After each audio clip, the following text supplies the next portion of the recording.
If it wasn't just as exciting now as it was a few years ago, I wouldn't be here. I love this. I'm excited. The whole team's excited. It's one of those days other than opening day that you always remember. There's a little more bounce in everybody's step. The bats are a little quicker. Everybody's ready to play baseball. I mean, obviously you had a chance to take this team during the fall, but now guys are a little bit healthier. Do you feel confident in the rotation and the guys that you have out in the field? We do like the young men. Obviously, we have a lot coming back, and that's always exciting when you can look around and recognize everybody. I think that the big thing is we've still got some positions that must be filled, and we've got some very good hitters on the club that need protection. Therefore, we've got to be sure that we've got all of these guys on the same page. You had a chance to follow Jameis in New York City and then over in Pasadena. What was that experience like for you watching him? Oh, it was memorable. I mean, how many times do you get to be in a Heisman acceptance situation, and just to see him up there on stage accepting and giving the credit to God and to giving credit to his team, and certainly this great university was something I'll always remember. Coach, you bring in a bunch of freshmen this year. How do they look so far? Very pleased with the majority of them. You can see there's some growing pains with the others. Mainly it's in the pitching area. You don't find many guys that can do what Compton and Lee Brandt did as freshmen, to come in and display the poise and confidence that they did was very unusual. I will just tell everybody here, we're not going to have a freshman in our rotation this year.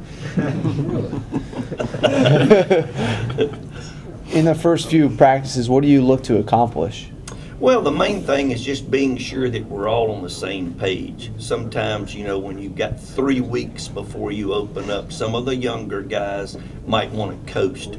But when you have Gonzalez and Stewart and Winston and guys that have been in our program, they'll be sure that they're acclimated to what's expected.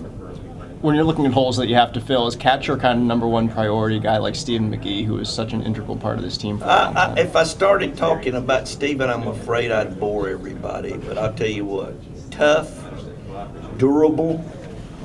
The young man is going to be missed, but we got to move on. Danny Delicaya, Gage West, and Ladson Montgomery have all been very impressive. Ladson's a little banged up right now, but we've got guys that are fighting for the job, and I would say that right now Delicaya has an inside track on being that guy. Like, having Gonzo back, how big is that for your lineup, for leadership, everything else?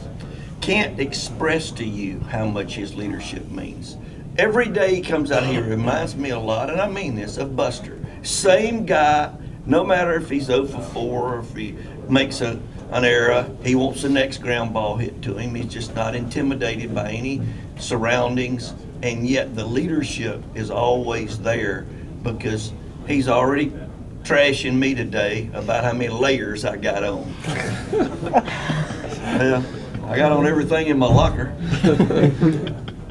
Coach, what about the infield? Is there possibly going to be some movement? Can Deluzio find his way in there somewhere? Deluzio is going to definitely play some in the infield. We're going to look at him also in the outfield. We do have some outstanding guys returning, but Ben is very important to our team, and we're looking for him to make contributions in the outfield in the beginning, with the understanding that he will play a lot of infield throughout the course of the year. Where's it looking at second base? John Sansone will be our starter at second base. Yes, he's played very well. He seems to be much different, as you expect when you come back for the second year. As far as a weekend rotation, hard to remember one as strong as this one. To have 3 almost number ones, in a sense. That's what we want to, is guys saying, I'm in a competitive situation. Weaver knows he's going to pitch more than likely opening day, but there are 2 other guys that are wanting to pitch on Friday night. I wouldn't want them if they didn't want to pitch on Friday night. So, and Peter Miller, who will start the season as our number 4 guy, has pitched very well in this spring training that I call it the NCAA stuff we've been going through, where we can only use 4 guys at a time for 2 hours a week. But very pleased with the way Peter has been pitching. So with Compton and Lee Brandt behind Weaver, we're very, very pleased with what we're seeing.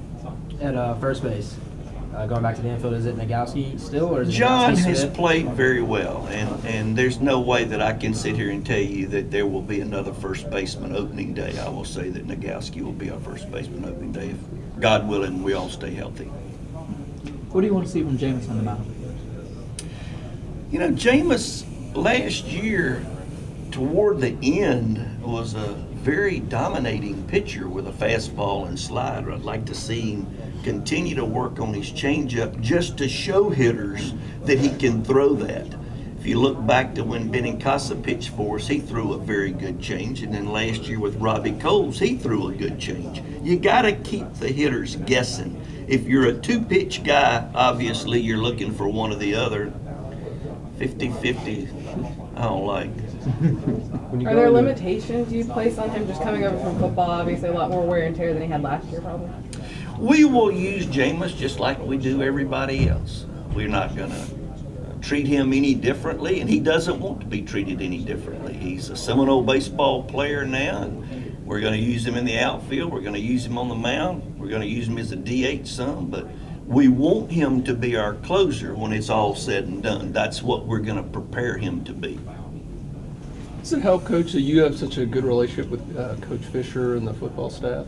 I mean, dealing with a situation like this, it might not work in a lot of universities. Well, I just can't say enough about how Coach Fisher truly believes in the fact that he wants what's best for his athletes. And James indicated he liked Florida State. He indicated he wanted to try baseball. He wanted to play baseball. Coach Fisher told him he would have every chance to do that.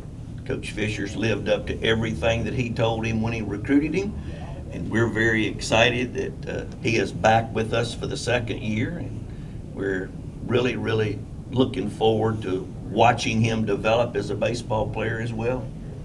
How much of a comfort level does it give you going into the season knowing that you're not going to be starting a freshman on the mound at any point? You know, if everybody else wasn't loaded this year, I could answer that a lot easier. There's so many good teams, and of course we're skipping Miami in the conference schedule, but not skipping them in the season.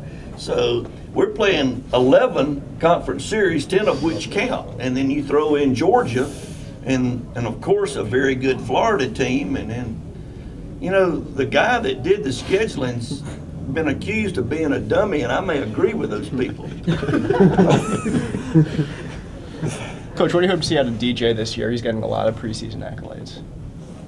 DJ is another guy that comes out every day trying to get better. He's never satisfied.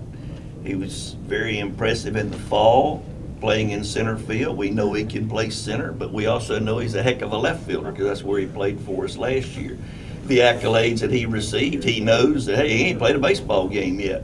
We're all excited for the attention that he received. It's good for our program, it's good for recruiting, but at the same time, he's got a very level head on his shoulders. He's not gonna get those inward turned eyeballs and fall in love with himself. He's gonna continue to work hard, and that's what he's done, and that really carries over to the rest of the ball club. Mike, you talk about protecting the hitters. What are you looking at? Well, I guess we can go back to '97 when JD was here. He had protection in Jeremy Morris. He only led the NCAA in doubles. We have DJ. DJ's very good. He had protection last year with Marcus and Steve. Remember, Steve had one of those 460 on base percentages that just made you not look forward to facing DJ with runners on bases. And so if you got somebody behind you, things have a way of working out much better, because if you don't have a guy hitting behind DJ that can so-called protect him, good clubs are going to pitch around DJ. Now, he's a very good base runner, but at the same time, he's not a guy that we're looking to steal 30 bases, he's a guy that'll steal his 10 or 15, but he's a guy that last year, if I'm not mistaken, right there with Marcus and driving in runs.